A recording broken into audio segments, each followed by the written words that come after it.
ng Chinese spy sa Makati Regional Trial Court na si Deng Yangqi.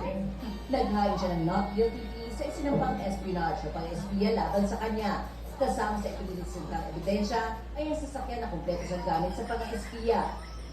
Una nang itinanggi ng asawa ni Deng na espiya at miyembro ng People's Liberation Army ang Chinese. Pero ayon kay NBI Director Jaime Santiago, may ebidensya sila kaugnay sa paniniktik ng dayuhan at ng dalawang kasama nito.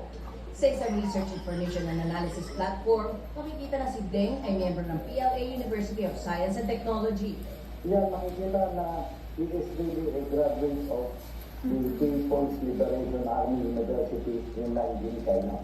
Ang nakuha namin sa kanila, lalo na yung LiDAR, yung tinatawag natin na light detection and ranging.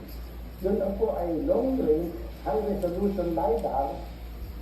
Samantala lumabas mga intelligence report na ang 5 na aresto na nakuha ng kumukuha ng video ng mga barko at naglalagay ng CCTV sa isang resort sa Palawan ay mga opisyal at miyembro ng Shaoxing Volunteer Group of the Philippines at Philippine-China Association of Promotion of Peace and Friendship Incorporated na nagsasagawa ng mga medical mission sa iba't ibang bahagi ng bansa.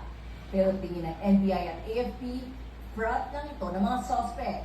The group employed deception and exploitation in terms of recruitment of donating assets.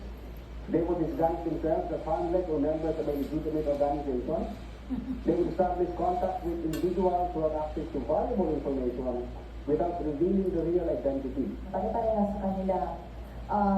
Some of them have been working here with a working visa. Meron sa kanila ng mga may asawa na Pilipina. Nakita mo na sa mobile devices mga naresto ang mga litrato ng Buliluyan Ports, Coast Guard Station, habang may video rin ng BRP Teresa Magbanwa at BRP Gabriela Sida. Wala akong ibang lalabasan yung mga barko natin dyan lang.